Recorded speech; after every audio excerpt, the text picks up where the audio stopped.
In this video, I'm gonna teach you how to reset your Frigidaire ice maker. It's a very easy process, so make sure to follow along. Regardless of which model of ice maker you have, you might be curious on how to get it reset. This can be a simple process that resolves many common issues. So for basic reset methods, first unplug the refrigerator.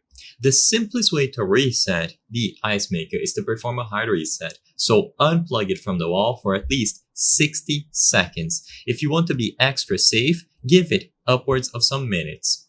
Then plug it back in. This can clear out any bugs in the refrigerator's software. If unplugging is too difficult, you can also flip the circuit breaker for the refrigerator for a few minutes.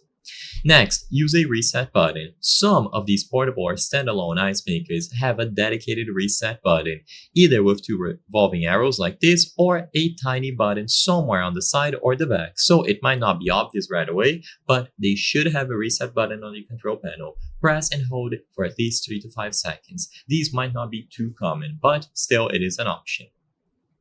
And for some specific refrigerator models, you can initiate a reset by pressing and holding specific buttons on the refrigerator's control panel. So one example would include pressing the cube and the light button together for a few seconds. So hold both these buttons down for a few seconds and see if it works. Another combination would be pressing and holding the crush button down for a few seconds, or even the standard on and off button. So try a combination of these. Sadly, it differs from model to model, so I cannot cover all of them in this video.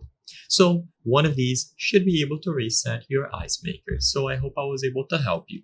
If this video helped you, please consider subscribing. As you can see, 83% of the people watching our videos are not subscribed. If this video answered your questions, a subscription would mean a lot. Thank you for watching, and I'll see you on the next one.